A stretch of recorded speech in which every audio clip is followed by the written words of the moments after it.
Many people think of the law as commands backed by the force of the government. While that's certainly correct, it's also grossly insufficient for understanding the vital functions of the law. The law is used to formally establish and to recognize public institutions and to codify the relationships, processes, and practices that comprise them. The law serves 6 important functions in public service. Let's take a look.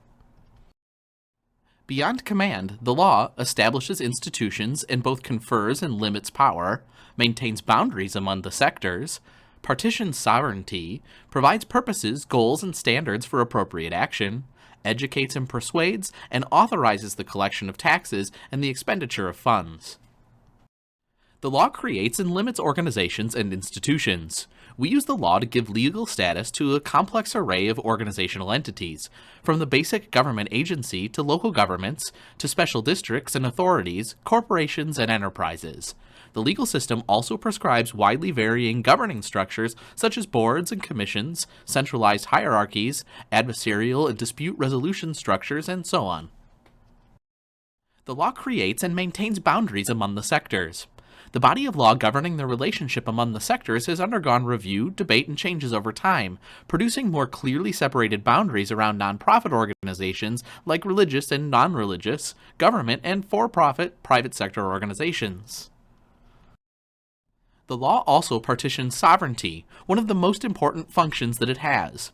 Federalism ensures that states have the independent authority to maintain the public health and safety of their communities. States determine how they will organize and distribute this responsibility among various subunits like counties, cities, townships, regional governments, and so on, and what kinds of powers they can exercise. The law is used to promote values and establish standards for appropriate action. The more significant laws often include statements of goals and values that contain lofty language intended to inspire and obligate citizens and officials alike. They express hopes and aspirations towards which public servants should stride, yet may never fully attain. While most people associate the law with power and coercion, many legal requirements are intended to teach. The law prescribes standards or expectations of proper behavior in a variety of settings. The law is often subject to an argument over meaning, intent, and outcome, and judges are not the only officials charged with educating the public about these arguments.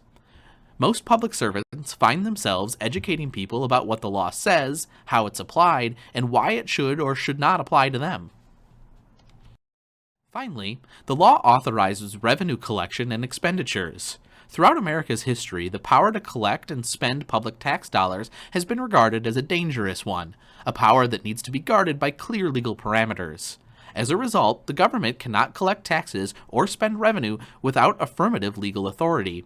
The financial and budgetary systems of our governments are subject to legal procedures and authorizations over extracting and then spending taxpayers' money. Understanding these functions of the law help public administrators realize success in providing the best possible service through their organizations.